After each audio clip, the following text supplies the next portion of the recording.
തുടക്കം. ചിങ്ങത്തെ വരവേറ്റ് മലയാള നാട്. ഇന്ന് ചിങ്ങം 1. ഇത്തവണ മറ്റൊരു പ്രത്യേകത കൂടിയുണ്ട്. പ്രതീക്ഷയുടെ ചിങ്ങപ്പുലരിയിൽ കൊല്ലവർഷത്തിലെ ഒരു പുതിയ നൂറ്റാണ്ടിന് തുടക്കമാകുകയാണ്. കൊല്ലവർഷം 1200 കടക്കുകയാണ്. അതായത് 13ാം നൂറ്റാണ്ടിലേക്ക്. കേരളത്തിന് കർഷക ദിനം കൂടിയാണ് ചിങ്ങം 1. ഓണക്കാലത്തിന്റെ ഗൃഹാതുര സ്മരണകളാണ് ഓരോ മലയാളിയുടെയും മനസ്സിൽ ചിങ്ങമാസം ഉണർത്തുന്നത്. തോരാ മഴയുടെയും വറുതിയുടെയും മാസമായ കർക്കടകം കഴിഞ്ഞെത്തുന്ന ചിങ്ങപ്പുലരി കർക്കടകത്തിലെ കഷ്ടതകൾ മറക്കാനുള്ള പ്രചോദനം കൂടിയാണ്.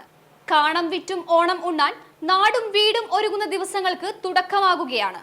തുമ്പയും മുക്കുറ്റിയും കണ്ണാന്തളിയും പൂവിടുന്ന തൊടിയും പറമ്പും സ്വർണ്ണവർണ്ണമുള്ള നെൽക്കതിരുകൾ പച്ചപ്പാടങ്ങൾക്ക് ശോഭ പകരുന്നു. മഴക്കോള് മാറി മാനം തെളിയുന്ന ദിവസങ്ങളാണ് ചിങ്ങത്തിലുണ്ടാക്കുക. News desk, news tomorrow.